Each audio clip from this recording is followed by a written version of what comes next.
Hi, I'm Ryan Szymanski, curator of Battleship, New Jersey Museum and Memorial Skate Park. One of my favorite movies growing up was Ice Station Zebra. Every time I come to work on a day when it snowed, I feel like I'm on the set of that movie. Any other Ernst Borgnine fans out there? Let us know in the comment section down below. Anyway, with all the snow we got yesterday, it gives us a really great opportunity to show off why battleships have teak decks. So we are on the fantail, pretty much adjacent to turret 3 on the starboard side of the ship. And you can see I am standing in a patch of bare metal. We haven't shoveled or done anything yet. This is first thing in the morning. We're still getting the shovels out. So why is the snow bare here, but then stacked up in some of these spaces around us? And if you pan over to the left and look, you'll see there's a pretty even layer of snow, and then there's a depression that's about 4 feet long and 1 foot wide. What's up with that? The whole reason battleships have teak decks is for insulation. Directly below us here at Turret 3 is the galley, the mess deck, and a ton of berthing compartments under that. The ship was designed to operate in the North Atlantic against German U-boats and in the South Pacific against Japanese battleships. And both of those areas have very extreme weather. So, the teak deck helps hold the heat and the cold inside, and it helps deflect the sun. So you can't really see this visually, but in the summer, as you're walking through the ship, when you go through an area where we've ripped up the teak deck, it is just heat radiating from the overhead. It is so much hotter than the rest of the ship. You walk under an area that's teaked, and the air conditioning can keep up with it. But during the winter, it's the opposite effect. It's the heat from inside coming out. Where there is no insulation here, the heat is going straight through the 1.5-inch thick steel and melting the snow on top. The snow can't stick. However, where we have laid teak over here, that 2 inches of wood is just enough to keep the heat inside. Unfortunately, it lets the snow stick, but it keeps the crew compartment down below a lot warmer. Now, those squares cut out where it's melted, those are gusset plates like this one right here. They're an extra 1/2 inch or so of steel that are covering a seam between 2 plates, and over them the deck is cut out, so there's really only 1 inch of teak over that instead of 2 inches, and that means it's just a little bit less insulation and it's holding the heat from inside a little bit more, so you tend to see those melted out on the ship. So if teak is so great, why is there not a piece of teak here where I'm standing? We're still teaking here.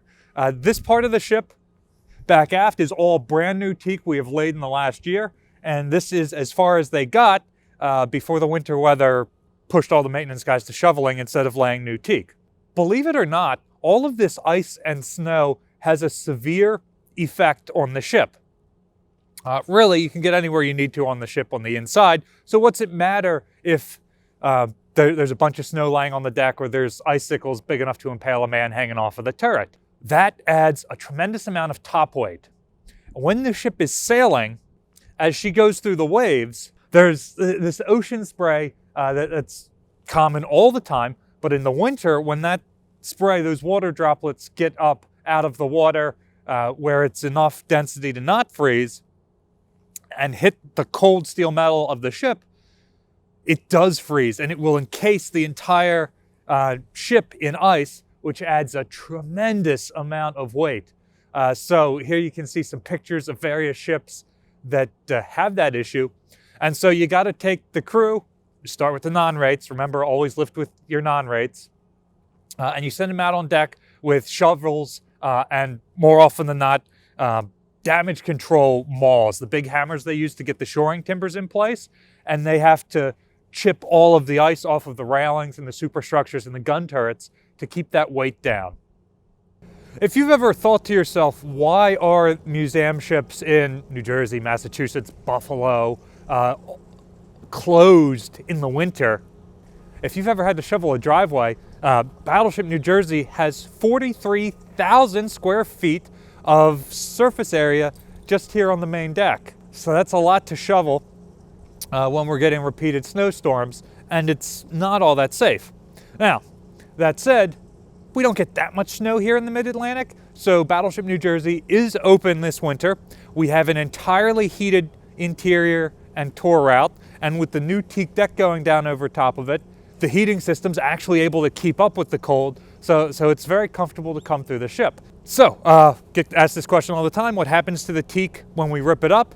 We do sell that teak in the ship store. There's a link to that in the description below. If you buy a piece of teak, it goes right back into putting new teak on the ship, so we really appreciate your support there.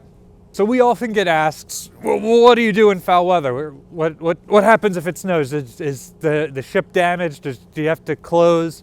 And no, not really. Like, we've got to shovel the snow, so we have to close for a day to get a safe tour route so people don't slip. But like, otherwise, the ship is designed to operate in rough weather. All we have to do is close the doors and the ship is secure. We don't have to do anything else special. Like, if we get snow, rain, hurricane, nuclear or biological warfare, all we got to do is close the doors and the inside of the ship is fine. Like, she is designed for that. Otherwise, what is your favorite winter war movie? Ice Station Zebra, like mine? Battle of the Bulge? You can see a young Ricardo Montalban. That episode of Band of Brothers where they're doing the Battle of the Bulge? Let us know in the comments section down below. Battleship New Jersey receives operating support from the New Jersey Department of State, also from a number of other businesses and private individuals like yourselves. We really appreciate your support. It allows us to continue making these videos and continue restoring the ship so that she can better stand weather conditions like this one. You can continue to support the museum through the donate button in the link below. Thanks for watching.